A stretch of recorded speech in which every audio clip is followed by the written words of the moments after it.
Hello and welcome once again to The Download. Great to have you here. Well, we're beginning today with a change. A big one, at least where it comes to U.S. policy in Afghanistan.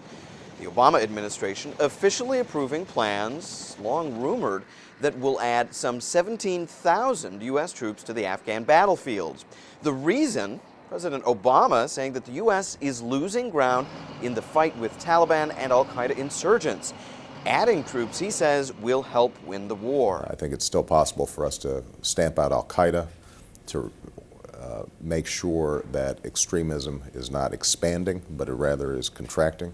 I think all those goals are still possible, but I think that as a consequence of the war in Iraq, we took our eye off the ball. The plan winning support in some circles and disappointing others, wanting to see a speedy withdrawal of U.S. troops from the region. Additional U.S. troops will begin arriving in the region in the coming months. And nearby in Pakistan's northwest Kuram tribal region, witnesses claim a U.S. drone dropped a missile killing 30 people. Now, this was the first drone attack in this particular region. The U.S. military, as is standard, offering no comment on what happened. But clearly something did. Now, some media reports that the building struck was used by a local Taliban commander. Other locals, however, say there is no Taliban in the area and the building was just being used by the homeless as shelter.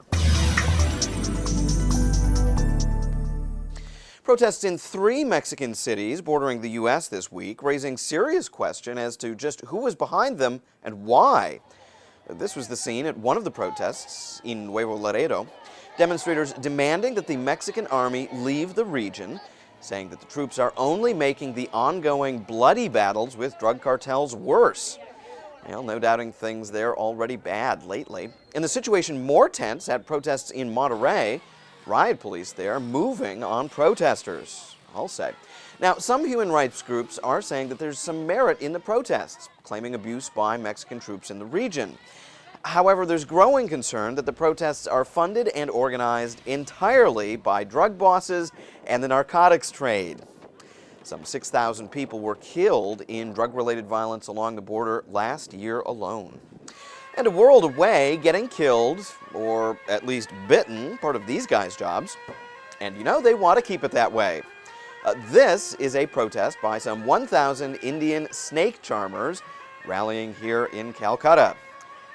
And I'm feeling magically entranced. Okay, sorry. The practice was officially banned some 8 years ago. Still, it's estimated that just under 1 million snake charmers still ply their trade in India, risking not only snake bites, but the bite of the law. The charmers wanting their trade made legal again, and the snakes, well, the download guessing they just want one clean shot. Just one shot. Okay, 2 days now I've had this story on anti-gravity yoga, which is pretty much what it sounds like. People doing yoga but lolling about suspended by fabric. Pretty cool. And for 2 days now I've been tempted by something else. Now yesterday it was a very nice story about New Zealand's Starlight Reserve. Today my motive's not so nearly high-minded. In fact, think about halfway down. Salt Lake City, the scene of this story, Yvonne Morris, veterinary tech, sees some funny business going on outside her office window. So she decides to chase down a guy breaking into her co-worker's car. Except he keeps wriggling away. Until Yvonne grabs his underwear.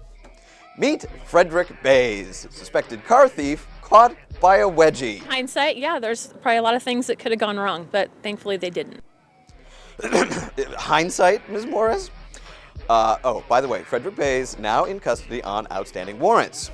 So the download thinking his wedgie days are far from over.